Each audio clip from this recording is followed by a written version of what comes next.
اعوذ باللہ من الشیطان الرجیم بسم اللہ الرحمن الرحیم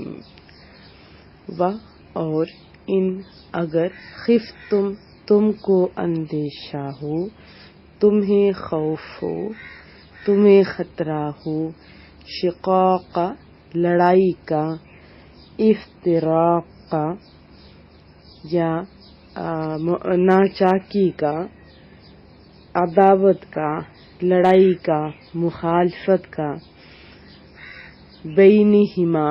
بین درمیان، ہما ان دونوں کے یعنی میاں اور بیوی کے درمیان، فبعثوا پس مقرر کرو تم بھیجو، حکما ایک حاکم، ایک منصف، ایک پنچ، من سے اہلی کنبہ سے، خاندان سے، کس کی ضمیر واحد مذکر غائب کے لیے ہوتی ہے، تو یعنی ایک پنچ، ایک حاکم اس مرد کے کنبہ سے یا اس مرد کے خاندان سے، وہ حکما اور ایک منصف، ایک حاکم، ایک پنچ، من سے اہلیہا عورت کے خاندان سے، ہا کی ضمیر واحد مؤنث غائب کے لیے ہے، تو کیا مراد ہے؟ ایک عورت کے خاندان میں سے، ان اگر یریدا ارادہ یریدو یعنی چاہنا، ارادہ کرنا، اگر چاہیں وہ دونوں، یہ تثنیہ کا صیغہ ہے، یعنی مرد اور عورت، میاں اور بیوی کے جو حاکم ہیں وہ اگر دونوں چاہیں اصلاح کرنا، صلح کرنا، یوفق موافقت پیدا کر دے گا، توفیق دے دے گا، کون؟ اللہ تعالی، بینہما ان دونوں کے درمیان، ان بے شک اللہ تعالی، کانا ہے، علیمن سب کچھ جاننے والا، خبیرن سب سے خبردار۔ وَإِنْ خِفْتُمْ شِقَاقَ بَيْنِهِمَا اور اگر تم کو معلوم ہو، اندیشہ ہو، خوف ہو کہ میاں بیوی میں انبن ہے، لڑائی ہے، افتراق ہے،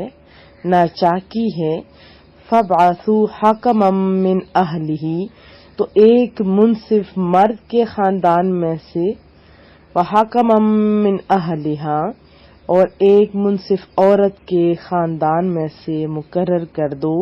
اِن یریدا اصلاحا یوفق اللہ بینہما اور اگر وہ دونوں کو یعنی اگر وہ صلح کرا دینا چاہیں گے دونوں، تو اللہ تعالیٰ ان میں موافقت پیدا کر دے گا۔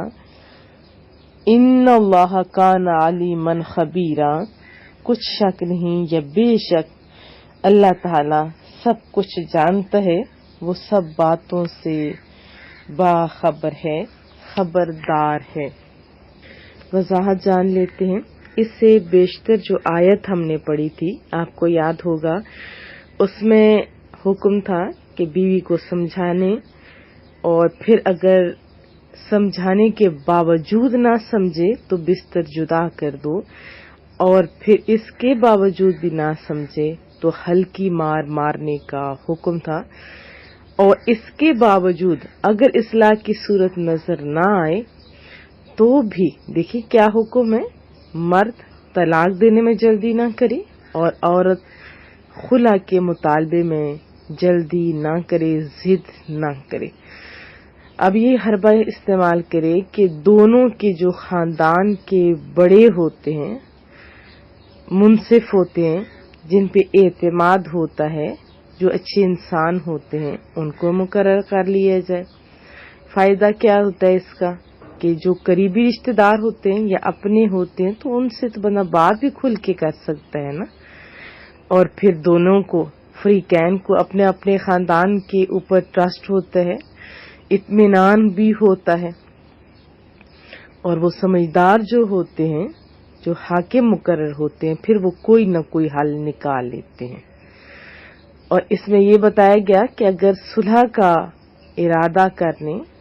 تو پھر کریم رب دلوں میں محبت ڈال دے گا، اتفاق پیدا کر دے گا۔ تو حتی الامکان کیا ہم نے پڑھا کہ صلح کرانے کی طرف ہی توجہ دینی چاہیے، نہ کہ جدائیاں ڈالنے کی۔